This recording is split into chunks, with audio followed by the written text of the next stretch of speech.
Hey, man. Hey, Eric, first and foremost, let me tell you, it's a gift and a curse. You let me see 3 episodes of season 2 because now I need the rest. This show is fantastic. It's the best show on television, and I want to thank you for your time.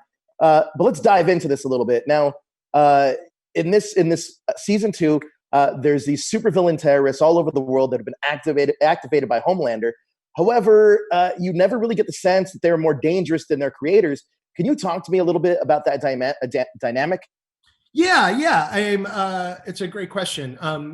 We were really interested in exploring the idea of authority figures get the public really riled up with xenophobia and racism.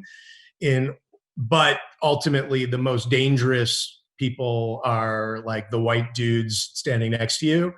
And we wanted to reflect that story. So the supervillains are in a way a misdirect. I mean, we wrote it at the time of like the travel ban, if you remember, Right. like the caravan that were going to come over the border and rape all the white women. Like we were in that world, and the way that authority figures were drumming up fear in these outsiders was disgusting, frankly. And so we wanted to reflect that story, which is Vought and the superheroes and Stormfront are really drumming up quite a lot of fear about these supervillains, when in reality, Homelander and Stormfront are the real threat. Now, I want to talk about Stormfront because we have a new member of the Seven this season, Stormfront. What can you talk to me about the character and what Aya Cash brings to the role? She is, well, first, Aya brings such like a formidable intelligence and wit, and she's just so sharp and smart. And we really needed that. The goal was to create Homelander's worst nightmare, which is a woman who wasn't afraid of him and proceeds to steal his spotlight. That's the worst thing that gaping black hole of insecurity would ever deal with. So that was the idea originally, or the start, and why we gender flipped the character from the books, who is a man.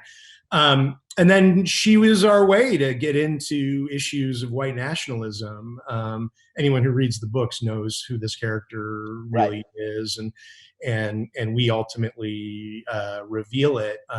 We just were really interested in, she has a very hateful ideology, but we were really interested in modernizing it and how it's sort of often expressed today, which is it's wrapped in a very savvy, social media package, and a lot of these people come on as like disruptors, and we're going to be free thinkers about our hateful ideology, and so they come off as in a kind of an insidious way because they're attractive to young people until you dig a little deeper, and then you realize it's the same fucking hate they've been peddling for 1,000 years.